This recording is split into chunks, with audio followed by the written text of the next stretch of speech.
Here at Frederick Miller Springs, I'm going to talk with you about what I mean when I say resource control makes good things grow.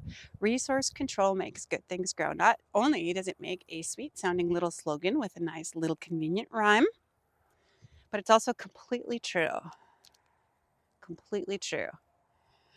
I am urgently encouraging everyone who hears this and everyone who doesn't to unsubscribe from prescribed conversations. Unsubscribe from prescribed conversations. What do I mean by that? I'm going to explain it and then I'm going to wind my way back to resource control makes good things grow. Prescribed conversations are the ones that you are encouraged to have by the news media and social media. Prescribed conversations, they're laid out in front of you. You know, I studied a linguist in college. His name was Benjamin Lee Whorf, and he wrote a book I loved so much called Language, Thought, and Reality.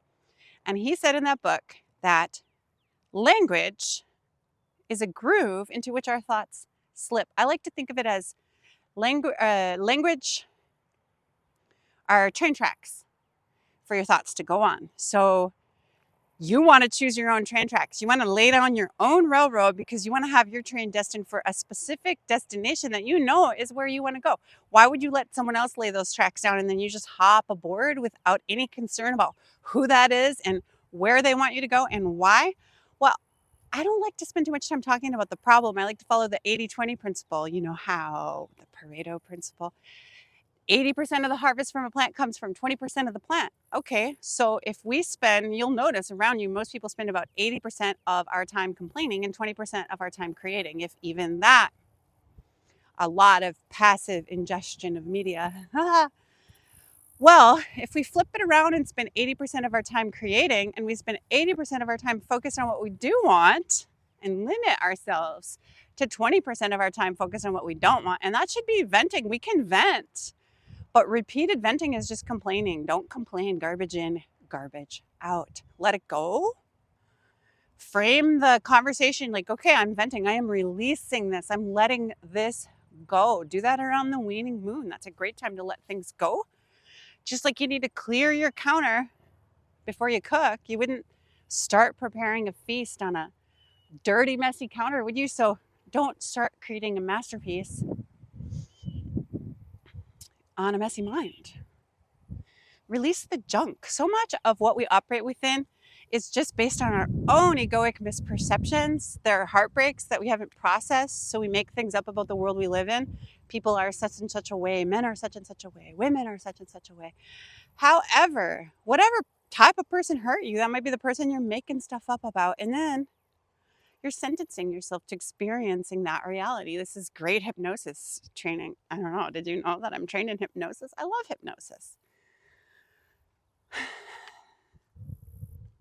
It really is all about laying the tracks of your mind. So unsubscribe from prescribed conversations.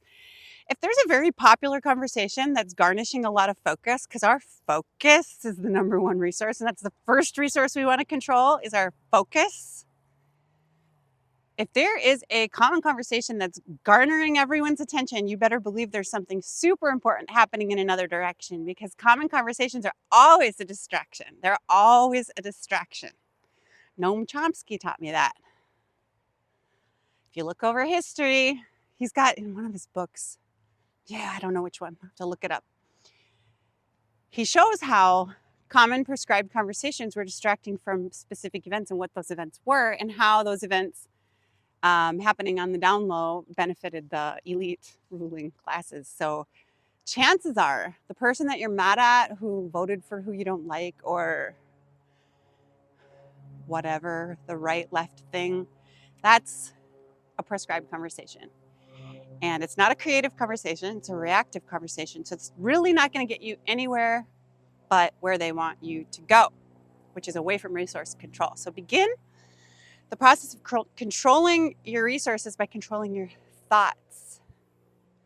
Decide what you want, focus on that.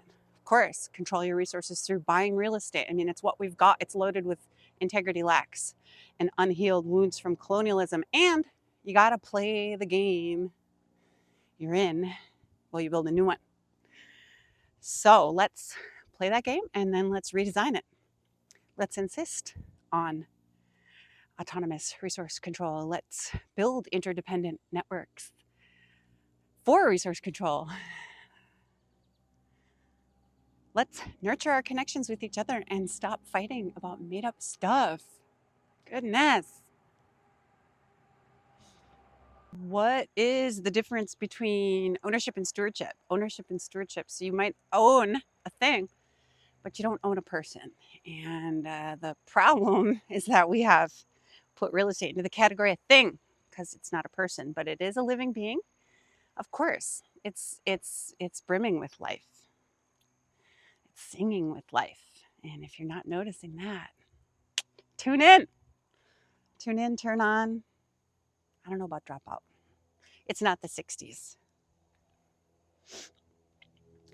So when we think about resource as a living thing, which by the way, that is in your tradition somewhere, no matter who you are, no matter what color your skin is. If you trace your ancestry back far enough, you will find a tribe of people who lived their lives governed by the rhythms of nature and of the seasons.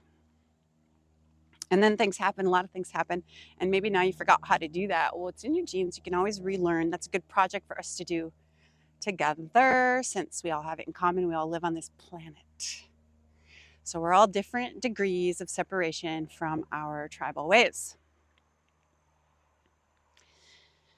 And one great way to begin being a steward instead of an owner is to garden and look at your land that you live on, whether you own or not.